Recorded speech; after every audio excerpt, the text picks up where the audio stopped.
on est hyper positif. C'est la 9e édition. Donc cette année, c'est Pio Marmaille donc, qui vient présenter Tempête, qui est notre parrain. C'est le 9e parrain, donc pour une ville comme Brie-les-Bains qui a 500 âmes, enfin exactement 512 âmes, ben c'est quand même exceptionnel parce qu'on a des acteurs superbes qui viennent depuis 9 ans. Hein. On a eu plusieurs films qui ont été tournés. Il y a eu Mince alors en 2012. Ensuite, il y a eu la naissance donc, du Festival du film d'Angoulême pour Brie-les-Bains en 2014. Et ensuite, donc, il y a eu Meurtre à Brie-les-Bains qui a eu lieu en 2018. Donc voilà, grâce à Dominique Besnéard, qu'on remercie tous les jours, hein, il a donné, il a créé l'amour du cinéma à Bride et une superbe alliance pour Bride-les-Bains avec le 7e art. Je pense que Bride-les-Bains m'a sauvé la vie.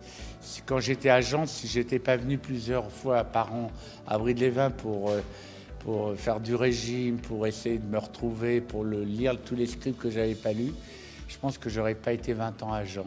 Pio Marmaille, qui est cette année le parrain du festival, on a voulu rajeunir les cadres. Hein. Pendant des années, il n'y a eu que des femmes et pas forcément d'une prime jeunesse, toutes mes vieilles copines actrices. Et cette année, on a décidé de rajeunir et de prendre un acteur un peu emblématique et un peu fatal. Je suis heureux parce que c'est la 2e fois aussi qu'on présente le film. La première fois, c'était ensemble à Angoulême.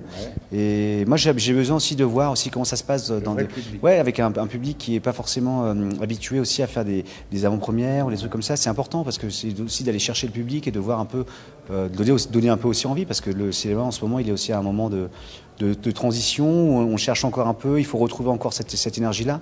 Et nous, on présente un film qui est spectaculaire, qui est émouvant, qui a une dimension familiale et qui nécessite d'être vu au cinéma.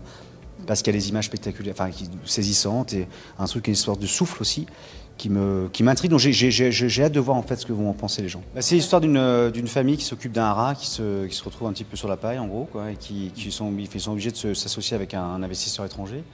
Et ils vont être confrontés à un accident familial extrêmement violent. Et je pense que le film raconte aussi cet endroit de résilience et comment est-ce que des gens dans un endroit de normalité sont confrontés à un moment de violence, de dureté. Et comment est-ce qu'ils vont traverser ça ensemble.